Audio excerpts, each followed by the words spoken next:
Você já deve ter reparado que existem certas pessoas que não votam no Lula, mas também dizem que jamais votariam no Bolsonaro. Não votam em Lula porque ele assaltou o Brasil.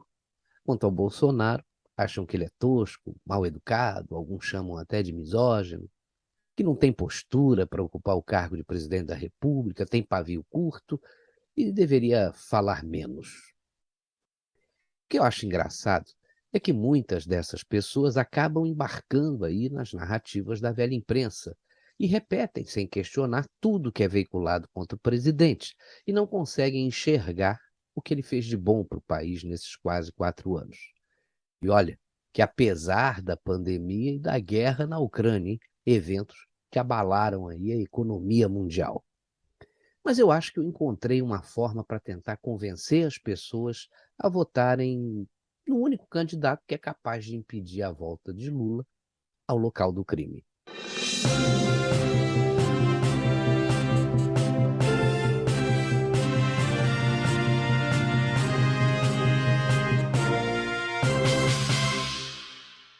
É muito difícil uma pessoa mudar de opinião. Se o sujeito diz que não vota no Lula porque ele assaltou o país, mas que também não vota no Bolsonaro porque ele é tosco, você jamais vai convencê-lo a apertar o 22 na urna eletrônica, sendo uma pessoa racional. Dizer que o Bolsonaro fala bobagens de vez em quando, mas está sendo um ótimo presidente para o Brasil, e mostrar os fatos e não as versões dos fatos, né, para essa pessoa, provavelmente você vai perder o amigo ou vai se chatear bastante. Em primeiro lugar, você deve esquecer o eleitor esquerdista. Esse aí odeia o presidente e normalmente está muito alinhado aí com as pautas canhotas. Então, o primeiro passo para você conseguir manter uma conversa com quem não gosta do Bolsonaro, mas não é esquerdista raiz, e até atingir o seu objetivo, é criar uma sintonia com seu interlocutor. Tem uma frase que faz o sujeito prestar atenção em você. É a seguinte: olha, vou te dizer uma coisa, Bolsonaro é um mal necessário. E não deixe de completar dizendo que você às vezes sente até vergonha do que ele fala, mas que não votar nele poderá levar o Lula de volta à presidência. E não deixe de lembrar que o próximo presidente vai nomear pelo menos mais 2 ministros para o Supremo e um número grande também de ministros de outros tribunais. Mostre que o aparelhamento que o Lula fez no Supremo permitiu a sua descondenação de uma forma vergonhosa. Se hoje ele é candidato, ele deve isso aos amigos que ele colocou lá no Supremo. Diga também que o Lula já declarou que vai lotear os ministérios entre os partidos aliados.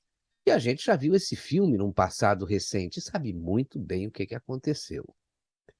Mostre o que está acontecendo com a Argentina, com o Chile, com o Peru, com a Bolívia, com a Nicarágua e como estão Cuba e Venezuela, países governados por esquerdistas, admirados por Luiz Inácio Lula da Silva.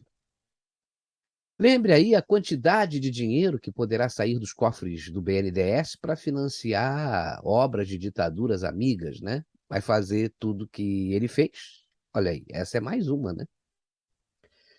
Lembre também que o Lula e o PT se opuseram a projetos e decisões do atual governo que estão beneficiando milhões de pessoas.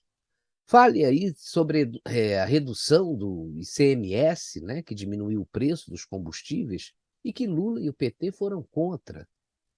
Fale também sobre a redução de impostos, que está trazendo melhorias para a economia. Bolsonaro é um mal necessário porque finalizou obras que foram iniciadas em governos anteriores, que estavam paradas há anos, consumindo bilhões, mostrando respeito com o dinheiro público. Bolsonaro é um mal necessário porque conseguiu recuperar a economia e está trazendo investimentos estrangeiros para o Brasil em um volume jamais visto por aqui. Bolsonaro é um mal necessário porque brigou sozinho para que a economia, não fosse prejudicada durante o período da pandemia. Diga também que, apesar de ter dado algumas declarações infelizes e outras que iam contra o que a maioria andava falando e com as quais você pode até não ter concordado, ele foi o responsável pela compra das vacinas que foram disponibilizadas para a população, com a prudência necessária para não desperdiçar o nosso dinheiro, apesar das narrativas falsas que tentam dizer o contrário. É bom lembrar também que o Bolsonaro pode falar mal da imprensa, mas jamais censurou um jornalista no exercício de sua profissão e sempre foi contra o controle social da mídia, que é pregado por Lula. Não podemos esquecer que em nenhum dia do seu mandato, Bolsonaro descumpriu uma vírgula da Constituição, ao contrário de alguns ministros do Supremo. É bom dizer que, ao votar em um mal necessário, você não vai ter a sua liberdade ameaçada. E que é melhor votar em alguém que fala o que pensa e às vezes fala até uma bobagem, do que votar em alguém que mente para ter seu voto e que, se voltar ao poder, vai fazer coisas das quais você não vai ter como se arrepender depois. A situação pela qual estamos passando é muito séria. Nós precisamos desse mal para que, após o seu segundo governo, tenhamos condições de escolher bons candidatos à presidência.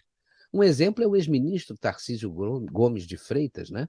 Que, se for eleito governador de São Paulo, vai estar acumulando credenciais para ser um possível sucessor do Bolsonaro pela sua competência e postura. E, para finalizar, tem um outro argumento importante. Bolsonaro pode não ser o fertilizante que muitos gostariam de aplicar na recuperação do país, mas ele é o melhor pesticida para acabar com as pragas que tomaram conta do Brasil.